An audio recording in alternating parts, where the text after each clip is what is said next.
Hi guys, welcome to my movie fan channel. My name is Tyler. Today's movie review is going to be for the new Netflix movie Mank. If you guys are new to the channel, make sure you give me a thumbs up down below, hit the like button, and share this video around to all your friends and family on Facebook, Twitter, and all the different social medias. It really helps out our channel. This movie is directed by David Fincher, and I remember hearing about it when it first came out, and I guess the story is that his dad wrote this screenplay, and it's about the screenwriter who wrote Citizen Kane, Herman Mankiewicz, who's played by Gary Oldman. So that's a cool premise, and it had me on board. So I was like, nice. So I was kind of following the progress of this movie as it was being made and in development. And the cast was also enough to get me excited. They got Charles Dance, who plays the father Lannister in Game of Thrones, Tywin. Amanda Seyfried, who is awesome and everything, and I think I'm in love with her, and Lily Collins, who is also great, and there's a bunch of other people in this movie, but the cast is great, so I was on board with that too. This movie went as expected in almost every aspect for me. David Fincher elevated this film. It's shot entirely in black and white,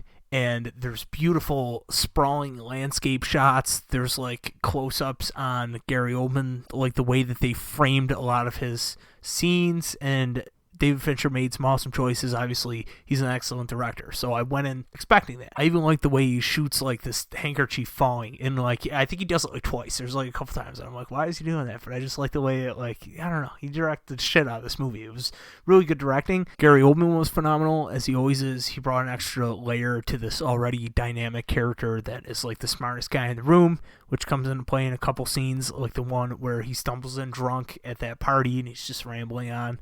And that character was probably the most gripping part of the story in an otherwise boring movie. And a movie about a screenwriter writing doesn't sound like it's going to be that exciting right out of the get-go anyway. The character being good, I was like, okay, at least this is something to sink my teeth into with this film. And then as it went on and on, I was like, the story kind of is just not interesting, or at least enthralling. It wasn't keeping my attention. I was really bored the whole film. There was only a few times where I was actually engaged in the plot. There's a scene where one of Mank's associates is going to commit suicide, and he walks in and he's like, give me the gun, and the guy's like, puts up a fight, and he gives him the bullets to the gun. And you're watching, and you're like, he's probably going to have more bullets. And he does, of course. And you're like, well, what a stupid move. But it's a movie. So you're like, oh, well, something bad's going to happen. It's interesting that he's the smartest guy in the room and in the movie. And he's so smart that you would think he'd be like, I need the gun. And he did ask for the gun out front. But the guy ends up dying anyway because he had more bullets. It was just interesting how they did that, where he showed up to his wife's house and the wife's like, he had a whole box of bullets, and he was like, oh no.